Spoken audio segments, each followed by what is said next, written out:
ನಮಸ್ತೆ ಎಲ್ಲರಿಗೂ. Lucky life ಟಿಪ್ಸ್ಗೆ ನಿಮಗೆಲ್ಲರಿಗೂ ಸ್ವಾಗತ. ಈ ಕುಂಭರಾಶಿಯ ಮಾಸ ಭವಿಷ್ಯ ಅಂದರೆ ಈ ಡಿಸೆಂಬರ್ ತಿಂಗಳ ಮಾಸ ಭವಿಷ್ಯ, ಈ ವರ್ಷದ ಕೊನೆಯ ತಿಂಗಳು ಮತ್ತು ಈ ಹೊಸ ವರ್ಷದ ಆರಂಭನೂ ಕೂಡ ಹೇಗಿರುತ್ತೆ, ಈ ತಿಂಗಳ ಈ ಕೊನೆಯಲ್ಲಿ ನಿಮಗೆ ಅದ್ಭುತವಾದಂತಹ ಲಕ್ಷ್ಮೀ ಯೋಗ ಇದೆಯಾ, ಯಾವ ರೀತಿಯಲ್ಲಿ ಎಚ್ಚರಿಕೆಯನ್ನು ನೀವು ವಹಿಸಬೇಕು ಅನ್ನುವಂತಹ ಒಂದು ಅದ್ಭುತವಾದ ವಿಚಾರಗಳು. ಈ ವಿಡಿಯೋ ಫಸ್ಟಿಂದ ಹಿಡಿದು ಕೊನೆ ತನಕ ಸ್ಕಿಪ್ ಮಾಡ್ದಲೇ ನೋಡಿದ್ರೆ ತುಂಬಾ ಉಪಯುಕ್ತವಾದ ಮಾಹಿತಿ ನಿಮಗೂ ಕೂಡ ಲಭಿಸುತ್ತೆ. ಈ ವಿಡಿಯೋ ಇಷ್ಟ ಆಗಿದ್ದಲ್ಲಿ ಪುಟ್ಟದೊಂದು ಲೈಕ್ ಕೊಡೋದನ್ನು ಮರಿಬೇಡಿ. ಕುಂಭರಾಶಿಯವರು ಯಾರೆಲ್ಲ ಇದ್ದೀರಾ ಅವರು ಹೆಚ್ಚಾಗಿ ಈ ವಿಡಿಯೋವನ್ನು ಶೇರ್ ಮಾಡಿ. ಓಂ ಶ್ರೀ ಶನೇಶ್ವರಾಯ ನಮಃ ಅಂತ ಕಮೆಂಟ್ ಬಾಕ್ಸ್ನಲ್ಲಿ ಕಮೆಂಟನ್ನು ಹಾಕಿ, ಇಲ್ಲ ಅಂದರೆ ನಿಮ್ಮ ಮನೆ ದೇವರು ನಿಮ್ಮ ಕುಲದೇವರ ಹೆಸರನ್ನು ಈ ಕಮೆಂಟ್ ಬಾಕ್ಸ್ನಲ್ಲಿ ಹಾಕಿ. ಕುಂಭರಾಶಿಯ ನಕ್ಷತ್ರಗಳು: ಈ ಧನಿಷ್ಠ ನಕ್ಷತ್ರದ 3 ಮತ್ತು 4ನೇ ಚರಣ, ಈ ಶತಾಭಿಷ ನಕ್ಷತ್ರದ 4 ಚರಣಗಳು, ಈ ಪೂರ್ವಭಾದ್ರ ನಕ್ಷತ್ರದ ಮೊದಲ 3 ಚರಣಗಳು ಈ ಕುಂಭರಾಶಿಯಲ್ಲಿ ಬರುತ್ತವೆ. ಇನ್ನು ಈ ಬಿಂದಿಗೆ ಒತ್ತಿರತಕ್ಕಂತಹ ಸ್ತ್ರೀಯ ಒಂದು ಈ ಲಾಂಛನ ಅಂದರೆ ಈ ಕುಂಭರಾಶಿ ಆಗಿದೆ.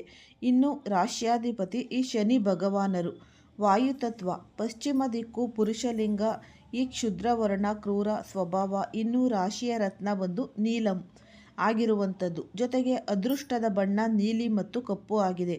ಅದೃಷ್ಟದ ದಿನ ಶುಕ್ರವಾರ ಹಾಗೂ ಶನಿವಾರ. ಅದೃಷ್ಟದ ದೇವತೆ ಈ ಶನಿ ಭಗವಾನರು ಆಗಿರತಕ್ಕಂಥದ್ದು.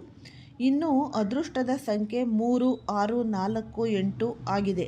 ಅದೃಷ್ಟದ ದಿನಾಂಕ 8, 17, 26 ಆಗಿದೆ. ಮಿತ್ರ ರಾಶಿ ಈ ವೃಷಭ ರಾಶಿ, ಮಕರ, ಮೀನ ಆಗಿದ್ದು ಶತ್ರು ರಾಶಿ ಮೇಷ, ಕಟಕ, ಸಿಂಹ ಆಗಿದೆ. ಕುಂಭರಾಶಿಯವರು ಅಂದ ತಕ್ಷಣ ಕೇಳಬೇಕಾ, ಯಾವತ್ತಿಗೂ ಸತ್ಯವನ್ನೇ ಹೇಳ್ತಾರೆ. ಈ ನಂಬಿಕಸ್ಥವಾದಂತಹ ವ್ಯಕ್ತಿತ್ವ, ನಂಬಿದರೆ ಪ್ರಾಣ ಬೇಕಾದರೂ ಕೊಡ್ತಾರೆ. ವ್ಯಕ್ತಿತ್ವ ಯಾರನ್ನು ಸಡನ್ನಾಗಿ ನಂಬುವುದಿಲ್ಲ. ಇವರ ವ್ಯಕ್ತಿತ್ವ ನಂಬಿದ್ರು ಅಂತ ಅಂದರೆ ಕೊನೆಯ ಗಳಿಗೆಯವರೆಗೂ ಅವರ ನಂಬಿಕೆಗೆ ಅರ್ಹರಾಗಿರುತ್ತಾರೆ.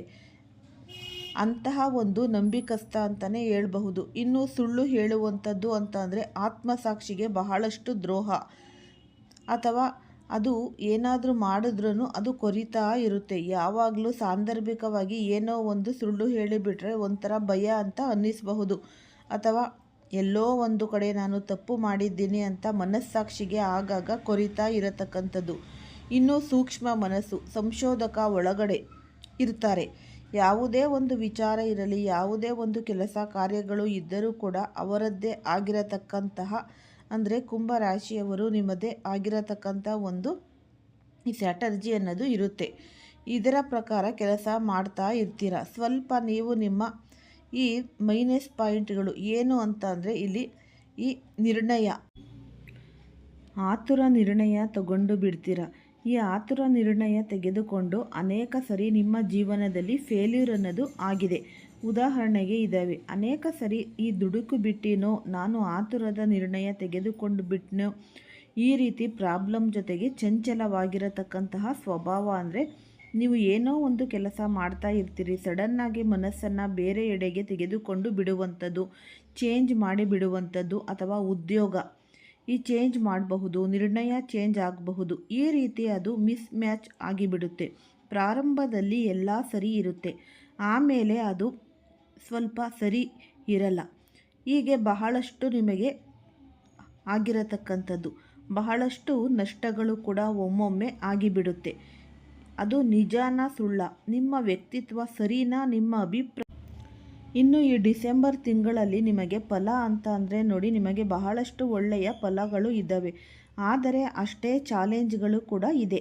ಇಲ್ಲಿ ಈ ಬಹಳ ಗಮನಿಸಬೇಕಾಗಿರುವಂಥದ್ದು, ವ್ಯಾಪಾರಸ್ಥರಿಗೆ ಈ ಯಾವುದೇ ತರಹದ ವ್ಯಾಪಾರ ವಹಿವಾಟು ಮಾಡ್ತಾ ಇದ್ದೀರಾ ಅಂತಂದರೆ ಅನುಕೂಲಕರವಾದ ಫಲ ಇದೆ. ಆದರೆ ಕಠಿಣವಾದ ರಸ್ತೆ ಇದೆ. ನೀವು ಹೋಗುವಂತಹ ದಾರಿ ಸುಲಭದ್ದು ಏನಿಲ್ಲ. ಸಾಕಷ್ಟು ಚಾಲೆಂಜ್ಗಳನ್ನು ಇದೆ, ಈ ಸವಾಲುಗಳಿವೆ.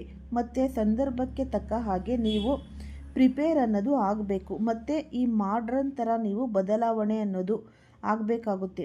ಇಲ್ಲಿ ಸಿಚುಯೇಷನ್ ಅನ್ನೋದು ಅರ್ಥ ಮಾಡಿಕೊಳ್ಬೇಕಾಗುತ್ತೆ. ಎಲ್ಲ ಜನಗಳೊಂದಿಗೂ ಅದೇ ರೀತಿಯಾಗಿ ವ್ಯವಹರಿಸಬೇಕಾಗುತ್ತೆ. ಮತ್ತು ಇಲ್ಲಿ ಬದಲಾಯಿಸುವುದಕ್ಕೆ ಏನೂ ಸಾಧ್ಯ ಆಗುತ್ತೆ. ಈ ತಿಂಗಳಲ್ಲಿ ಕುಂಭರಾಶಿಯವರಿಗೆ ಹಿಡಿದಿರತಕ್ಕಂತಹ ಕೆಲಸ ಕಾರ್ಯಗಳಲ್ಲಿ ಯಶಸ್ಸನ್ನು ಗಳಿಸುತ್ತೀರಿ. ನಿಧಾನವಾಗಿ ಆದರೂ ಪರವಾಗಿಲ್ಲ, ಅದರಲ್ಲಿ ಯಶಸ್ಸನ್ನು ಕಂಡುಕೊಳ್ಳುತ್ತೀರಾ. ಮತ್ತೆ ಹಠದಿಂದ ನೀವು ಮುಂದೆ ನಗುತ್ತೀರಿ. ನಿಮ್ಮಲ್ಲಿ ಒಂದು ಛಲ ಅನ್ನೋದು ಇರುತ್ತೆ, ಅದೇ ನಿಮ್ಮನ್ನು ಗೆಲ್ಲಿಸುತ್ತೆ. ನೀವು ಆಗುತ್ತೋ ಇಲ್ವೋ ಅಂತ ತಿಳ್ಕೊಂಡು ಟೈಮ್ ಅನ್ನೋದು ಪಾಸ್ ಮಾಡುವ ಹಾಗಿಲ್ಲ. ಈ ಮೊಬೈಲ್ ಬಳಕೆ ಆದಷ್ಟು ಕಡಿಮೆ ಮಾಡಿ. ಅತಿಯಾದರೆ ಅಮೃತನೂ ಕೂಡ ವಿಷ ಆಗುತ್ತೆ. ನಿಮ್ಮ ಕೆಲಸ ಮೊಬೈಲಲ್ಲಿ ಇದ್ದರೆ ಮಾಡಿಕೊಳ್ಳಿ, ತೊಂದರೆ ಇಲ್ಲ. ಆದರೆ ದುಡಿಯುವಂತಹ ಸಂದರ್ಭದಲ್ಲಿ, ಕೆಲಸ ಮಾಡುವಂತಹ ಸಂದರ್ಭದಲ್ಲಿ ಮೊಬೈಲ್ ಬಳಕೆ ಒಳ್ಳೆಯ ನಿರ್ಣಯ ಅಲ್ಲ. ಹಾಗಾಗಿ ಸ್ವಲ್ಪ ಕಡಿಮೆ ಮಾಡಿಕೊಳ್ಳಿ. ಜೊತೆಗೆ ಧೈರ್ಯ ಸಾಹಸದ ಗುಣ ನಿಮ್ಮನ್ನು ಬಹಳಷ್ಟು ಒಳ್ಳೆಯ ಎತ್ತರದ ಒಂದು ಸ್ಥಾನಕ್ಕೆ ಕರೆದೊಯ್ಯುವಂತಹ ಸಾಧ್ಯತೆಗಳು ಇದೆ.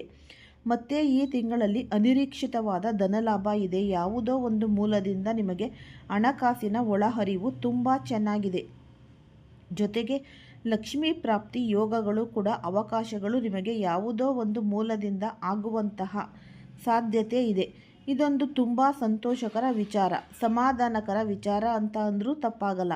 ಇನ್ನು ಮುಖ್ಯವಾಗಿ ಇರತಕ್ಕಂತಹ ಒಂದು ಕೆಲಸ ಸ್ವಲ್ಪ ಮುಂದೆ ಹಾಕುವಂತಹ ಸನ್ನಿವೇಶಗಳು, ಯಾವುದೋ ಒಂದು ವಿಚಾರಕ್ಕೆ ಸಂಬಂಧಪಟ್ಟಂತಹ ಒಂದು ಮುಖ್ಯವಾದ ಕೆಲಸ ಇರುತ್ತೆ. ಅದು ಸ್ವಲ್ಪ ಡಿಲೇ ಆಗುತ್ತೆ, ಸಮಯ ತೆಗೆದುಕೊಳ್ಳುತ್ತೆ. ಅದರಿಂದ ಸ್ವಲ್ಪ ಮನಸ್ಸಿಗೆ ನಿಮಗೆ ಈ ಬೇಸರ ಅನ್ನೋದು ಆಗುವಂತಹ ಸನ್ನಿವೇಶ ಇದೆ. ತೊಂದರೆ ಇಲ್ಲ, ಖಂಡಿತವಾಗ್ಲೂ ನಿಮ್ಮ ಹಿಡಿತದಲ್ಲಿ ಇಟ್ಟುಕೊಂಡು ಹೋಗುವಂತಹ ಸಾಧ್ಯತೆಗಳು ಇದೆ. ಇನ್ನು ಈ ಜಮೀನು ಅಥವಾ ಮನೆ ಅಥವಾ ಯಾವುದೋ ಬೆಲೆ ಬಾಳುವಂತಹ ವಸ್ತುಗಳನ್ನು ಕೊಳ್ಳಬೇಕು. ನೀವು ಏನೋ ದೊಡ್ಡ ಪ್ರಮಾಣದಲ್ಲಿ ಇನ್ವೆಸ್ಟ್ಮೆಂಟ್ ಅನ್ನೋದು ಮಾಡಿಬಿಡಬೇಕು ಅಂತ ಅಂದರೆ ಸ್ವಲ್ಪ ನಿಧಾನಗತಿಯಲ್ಲಿ ಮಾಡಿಕೊಳ್ಳತಕ್ಕಂಥದ್ದು ಒಳ್ಳೆಯದು.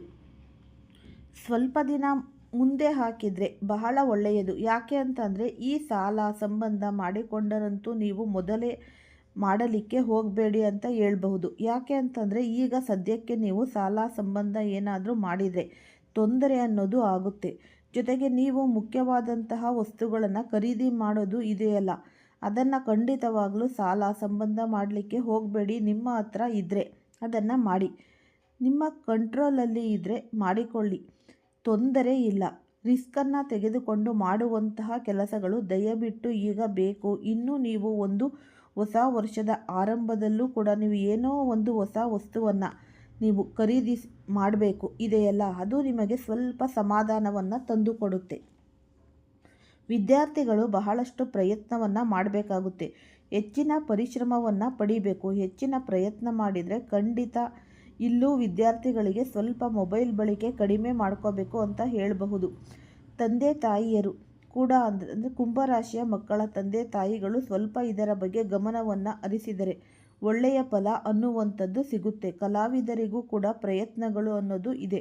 ಅಂದರೆ ಈ ತಿಂಗಳು ಹೇಗಿದೆ ಅಂತಂದರೆ ಒಂದು ಹೋರಾಟದ ಜೀವನ. ಈ ಹೋರಾಟದಲ್ಲಿ ಸುಖವನ್ನು ಕಾಣುವಂತಹ ಜೀವನ, ಸುಖದಲ್ಲಿ ಯಶಸ್ಸು ಸಿಗುತ್ತೆ, ಅದು ಆನಂದವನ್ನು ತಂದುಕೊಡುತ್ತೆ ಅನ್ನುವಂಥದ್ದು ಬಹಳ ಒಳ್ಳೆಯ ತಿಂಗಳು ಅಂತ ಹೇಳಬಹುದು. ಯಾಕೆ ಅಂದರೆ ಈ ಅಲ್ಲಲ್ಲಿ ಕೆಲವೊಂದು ಎಚ್ಚರಿಕೆಗಳು ಇರುತ್ತೆ. ಆ ಎಚ್ಚರಿಕೆಗಳನ್ನು ಗಮನದಲ್ಲಿ ಇಟ್ಕೋಬೇಕು. ನೀವು ಫಾಲೋ ಮಾಡಿದರೆ 100ಕ್ಕೆ 100ರಷ್ಟು ನಿಮಗೆ ಯಶಸ್ಸು ಸಿಗುವಂತಹ ಸಾಧ್ಯತೆ ಇದೆ. ಆ ಯಶಸ್ಸು ಇನ್ನೂ ವೃದ್ಧಿ ಆಗಬೇಕು, ಸಂಕಷ್ಟಗಳು ನಿವಾರಣೆ ಆಗಬೇಕು. ಅದಕ್ಕೆ ದೈವ ಕೃಪೆ ಅನ್ನುವಂಥದ್ದು ಬೇಕೇ ಬೇಕು. ಆ ದೈವ ಕೃಪೆಗೆ ಪರಿಹಾರಗಳು, ಅದರ ಬಗ್ಗೆ ನಾನು ಇವಾಗ ನೋಡೋಣ. ಈ ಪರಿಹಾರಗಳನ್ನು ತಿಳಿಸಿಕೊಡುವುದಕ್ಕೆ ನೀವು ಈ ವಿಡಿಯೋನ ಸ್ಕಿಪ್ ಮಾಡ್ದಲೇ ನೋಡಿದ್ರೆ ಮಾತ್ರ ನಿಮಗೆ ಸಾಧ್ಯವಾಗುತ್ತೆ. ಈ ಕುಂಭರಾಶಿಯವರು ಏನೆಲ್ಲ ಪರಿಹಾರ ಮಾಡ್ಕೋಬೇಕು ಅಂತ ನೋಡಿದರೆ, ವಿಷ್ಣು ಸಹಸ್ರನಾಮ ಪಠಣ ಮಾಡಿ. ಶ್ರೀ ಶಿವ ಸಹಸ್ರನಾಮ ನೀವು ಪಠನೆ ಮಾಡತಕ್ಕಂಥದ್ದು ನಿಮಗಂತೂ ತುಂಬಾ ಒಳ್ಳೆಯ ಫಲ ಅನ್ನುವಂಥದ್ದು ಸಿಗುತ್ತೆ. ದೇವಸ್ಥಾನಗಳಲ್ಲಿ ನಡೆಯತಕ್ಕಂತಹ ಈ ಹೋಮಗಳಿಗೆ ನಿಮ್ಮ ಕೈಲಿ ಆಗುವಷ್ಟು ಸಹಾಯವನ್ನು ಮಾಡಿ. ಮತ್ತು ನೀವು ಈ ಪವಿತ್ರ ಕ್ಷೇತ್ರಗಳಿಗೆ ದರ್ಶನವನ್ನು ಕೊಡಿ. ನಿಮ್ಮ ಹಣೆಗೆ ದೇವಸ್ಥಾನಕ್ಕೆ ಹೋದಾಗ ಈ ಕೇಸರಿ ತಿಲಕವನ್ನು ಧಾರಣೆ ಮಾಡಿಕೊಳ್ಳುವಂತಹ ಒಂದು ಪ್ರಯತ್ನವನ್ನು ಮಾಡಿ. ಹನುಮನ ದೇವಸ್ಥಾನಕ್ಕೆ ಆಧ್ಯಾತ್ಮಿಕ ದೃಷ್ಟಿಯಲ್ಲಿ ನೋಡೋದಾದರೆ ಹೇಮಂತ ಋತು ಏನು ಪ್ರಾರಂಭವಾಗ್ತಿದೆ, ಇದು ಸಂಕ್ರಮಣದ ಕಾಲ. ಈ ಮಕರ ಸಂಕ್ರಮಣದ ಕಾಲದವರೆಗೂ ಸಹ ಈ ದಕ್ಷಿಣಾಯಣದ ಈ ಪರಮ ಉಚ್ಚ ಕಾಲ ಇರುತ್ತೆ ನೋಡಿ. 5:30 ಆಗ್ತಾ ಇದ್ದಂಗೆ 5:30 6 ಗಂಟೆ ಆಗ್ತಾ ಇದ್ದಂಗೆ ಎಂಥ ಕತ್ತಲಾಗಿ ಹೋಗುತ್ತೆ ಅಲ್ವಾ. ಹಾಗಾಗಿ ಈ ಪೂರ್ತಿ ಕಗ್ಗತ್ತಲು ಆವರಿಸಿಕೊಳ್ಳುವಂತಹ ಕಾಲ. ಈ ಉತ್ತರಾಯಣದ ಪುಣ್ಯಕಾಲದಲ್ಲಿ ಈ 7 ಗಂಟೆ ಆಗಿದ್ರೂ ಸಹ ನಮಗೆ ಇದೇನು ಟೈಮೇ ಆಗಿಲ್ವಲ್ಲ ಅನ್ನೋ ಥರ ಇರುತ್ತೆ ವಾತಾವರಣ. ಹಾಗಾಗಿ ಅಷ್ಟು ನಮಗೆ ಈ ಬೆಳಕು ಅನ್ನೋದು ಇರುತ್ತೆ. ಈ ವಾತಾವರಣದಲ್ಲಿ ಇಷ್ಟು ಬದಲಾವಣೆಯನ್ನು ನಾವು ನೋಡ್ತಾ ಇರ್ತೇವೆ. ಈ ವಾತಾವರಣದಲ್ಲಿ ಇಷ್ಟು ಬದಲಾವಣೆ ಇದ್ದಾಗ ಯಾಕೆ ಈ ಬದಲಾವಣೆ ಆಗುತ್ತೆ? ಪ್ರಕೃತಿ ಬದಲಾವಣೆ ಸೂರ್ಯನ ಸ್ಥಾನ ಅಲ್ಲದೆ ಇದ್ದರೂ ಈ ಚಲನೆಯ ಬದಲಾವಣೆಯಿಂದಾಗಿ ನಮಗೆ ಇಷ್ಟೆಲ್ಲ ಪರಿವರ್ತನೆಗಳ ಆಗ್ತಾ ಇರುತ್ತೆ. ಹಾಗಾಗಿ ಜನವರಿ 14ನೇ ತಾರೀಕಿನವರೆಗೂ ಪ್ರತಿಯೊಬ್ಬರೂ ಅಷ್ಟೇ ತುಂಬ ಜಾಗ್ರತೆಯಿಂದ ಇರಬೇಕು. ಈ ದಕ್ಷಿಣಾಯನದ ಈ ಪ್ರಮೋಚ್ಚ ಕಾಲದಲ್ಲಿ ಇದ್ದೇವೆ. ಮಾನಸಿಕ ಸ್ಥಿತಿಗತಿಗಳು ತುಂಬ ಏರಿಳಿತವಾಗ್ತಾ ಇರುತ್ತೆ. ಈ ಸಣ್ಣ ಪುಟ್ಟ ವಿಚಾರಗಳು ದೊಡ್ಡ ದೊಡ್ಡ ಮಟ್ಟಕ್ಕೆ ಮಾನಸಿಕ ವ್ಯಥೆಗೆ ಕಾರಣ ಆಗ್ತಾ ಇರುತ್ತೆ. ಚಿಂತೆಗಳು ಜಾಸ್ತಿ ಆಗ್ತಾ ಇರುತ್ತೆ. ಮಾಡುವಂತಹ ಕೆಲಸಗಳ ಕಾರ್ಯಗಳ ನಮಗೆ ಒಂದು ಕ್ಲಾರಿಟಿ ಅನ್ನೋದು ಸಿಕ್ಕೋದಿಲ್ಲ. ವ್ಯಾಪಾರ ವಹಿವಾಟುಗಳೆಲ್ಲ ನಿಮಗೆ ಬಹಳಷ್ಟು ತಲೆಕೆಟ್ಟು ಈ ಗೊಬ್ಬರ ಹಿಡಿದು ಬಿಡುತ್ತೆ. 14ನೇ ತಾರೀಕಿನವರೆಗೂ ಸಹ ಎಲ್ಲರೂ ಬಹಳ ಜಾಗ್ರತೆಯಿಂದ ಇರಿ. ಆದಷ್ಟು ಈ ಸಣ್ಣ ಪುಟ್ಟ ವಾಹನಗಳು ಈ ಅಪಘಾತಗಳು ತುಂಬ ಆಗೋ ಚಾನ್ಸಸ್ ಕೂಡ ಇಲ್ಲಿ ಇದೆ. ಹುಷಾರು ವಾಹನಗಳನ್ನು ಯೂಸ್ ಮಾಡತಕ್ಕಂತಹವರು ಸ್ವಲ್ಪ ವಾಹನಗಳಾಗಲಿ ಯಾವುದೇ ಈ ವಾಹನಗಳನ್ನು ಚಾಲನೆ ಮಾಡುವಂತಹ ಸಂದರ್ಭದಲ್ಲಿ ಜಾಗ್ರತೆಯಿಂದ ಚಾಲನೆಯನ್ನು ಮಾಡ್ತಾ ಬನ್ನಿ. ಮತ್ತು ಈ ಡಿಸೆಂಬರ್ ತಿಂಗಳಲ್ಲಿ ಈ ಬದಲಾವಣೆ ಆಗುವಂತಹ ಗ್ರಹಗಳ ಬಗ್ಗೆ ನಾವು ನೋಡಿದ್ದಾಯಿತು. ಮತ್ತು ಈ 5ನೇ ತಾರೀಕು ಅಂದರೆ 12ನೇ ತಾರೀಕು 2025ಕ್ಕೆ ಮಿಥುನ ರಾಶಿ ಈ ಗುರು ವಕ್ರೀಗತನಾಗಿ ಪ್ರವೇಶ ಮಾಡ್ತಾ ಇದ್ದಾನೆ. ಇಷ್ಟು ದಿವಸ ಗುರುಬಲ ಮತ್ತು ಈ ಕೆಲ ರಾಶಿಗಳಿಗೆ ಗುರುಬಲ ಅನ್ನೋದು ಇತ್ತು. ಈಗ ಹೋಗ್ತಾ ಇದೆ ಅಂತ ಅಂದರೆ ಮೂಲಸ್ಥಾನ ಮತ್ತೆ ಪುನಃ ದೀರ್ಘ ಸಂಚಾರವಾಗಿರತಕ್ಕಂತಹ ಮಿಥುನ ರಾಶಿಗೆ ಪ್ರಯಾಣ ಬಳಸ್ತಾ ಇದ್ದೇವೆ. ಈ ವಕ್ರೀಗತಿನಾಗಿ ಗುರು 6ನೇ ತಾರೀಕು 12ನೇ ತಾರೀಕು 2025ಕ್ಕೆ ವೃಶ್ಚಿಕ ರಾಶಿಗೆ ಈ ಬುಧ ಪ್ರವೇಶ ಮಾಡ್ತಾ ಇರತಕ್ಕಂಥದ್ದು. ಈ ಕುಂಭರಾಶಿಯವರಿಗೆ ಈ 7.5 ನಿಮಗೇನು ತೊಂದರೆಯನ್ನು ಕೊಡೋದೇ ಇಲ್ಲ. ಕಾರಣ ಏನಪ್ಪ ಅಂತ ಹೇಳಿದರೆ 1ನೇ ಬಾರಿ ಮತ್ತು 3ನೇ ಬಾರಿ ಮಾತ್ರವೇ ಶನಿಯು ಬಹಳ ಈ ಪೀಡೆಗಳನ್ನು ಕೊಡತಕ್ಕಂಥದ್ದು. 2ನೇ ಬಾರಿ ಬಂದಾಗ ಅದನ್ನು ನೀವು ಈ ಹೊಂಬು ಶನಿ ಅಂತ ಕರಿತೀವಿ. ಹೊಂಬು ಶನಿಯು ಬಹಳ ಅಭಿವೃದ್ಧಿಯನ್ನು ತಂದು ಕೊಡುತ್ತೆ, ಏಳಿಗೆಯನ್ನು ತಂದು ಕೊಡುತ್ತೆ ಅಥವಾ ತಟಸ್ಥವಾಗಿ ಇದ್ದು ಬಿಡುತ್ತೆ. ಯಾವುದೇ ಫಲಾನುಫಲಗಳನ್ನು ಕೊಡುವುದಿಲ್ಲ. ಅದೂ ಅಲ್ಲದೆ ನಿಮ್ಮದು ಕುಂಭರಾಶಿ ಬೇರೆ ರಾಶ್ಯಾಧಿಪತಿಯೇ ಶನಿ ಆಗಿರೋದ್ರಿಂದ ನಿಮಗೆ ಅಂತಹ ಪೀಡೆಯನ್ನು ಕೊಡೋದಕ್ಕೆ ಸಾಧ್ಯ ಆಗುವುದಿಲ್ಲ. ಅಷ್ಟು ಮಾತ್ರ ಅಲ್ಲದೆ ಅಷ್ಟವರ್ಗದಲ್ಲಿ ಏನಾದರೂ ಶನಿಯ ಸ್ಥಾನದ ಬಲಗಳನ್ನು ನೋಡಿದಾಗ ಮಕರ ರಾಶಿ, ಕುಂಭ, ಮೀನ ಈ ರಾಶಿಯಲ್ಲಿ ಸಂಚಾರ ಮಾಡಬೇಕಾದಾಗ ಅಷ್ಟಕ ವರ್ಗದ ಬಿಂದುಗಳು ಏನಾದರೂ 4 ಅಥವಾ ಅದಕ್ಕಿಂತ ಹೆಚ್ಚಿನ ಅಂಕಗಳನ್ನು ಹೊಂದಿದರೆ ಬಹಳ ಸಾಧಕವಾಗಿಯೇ ಕೆಲಸವನ್ನು ಕೊಡುತ್ತೆ. ಹಾಗಾಗಿ ವಿಶೇಷ ಫಲಗಳನ್ನು ಸಿಗ್ತಾ ಹೋಗುತ್ತೆ. ಅದೃಷ್ಟ ಅನ್ನೋದು ಕೂಡಿ ಬರುತ್ತೆ. ಈ ಉಪಯುಕ್ತವಾದ ವಿಡಿಯೋ ಇಷ್ಟ ಆಗಿದ್ದಲ್ಲಿ ಲೈಕ್ ಮಾಡಿ, ಶೇರ್ ಮಾಡಿ, ಸಬ್ಸ್ಕ್ರೈಬ್ ಮಾಡಿ. ಎಲ್ಲರಿಗೂ ಸಹ ಧನ್ಯವಾದಗಳು.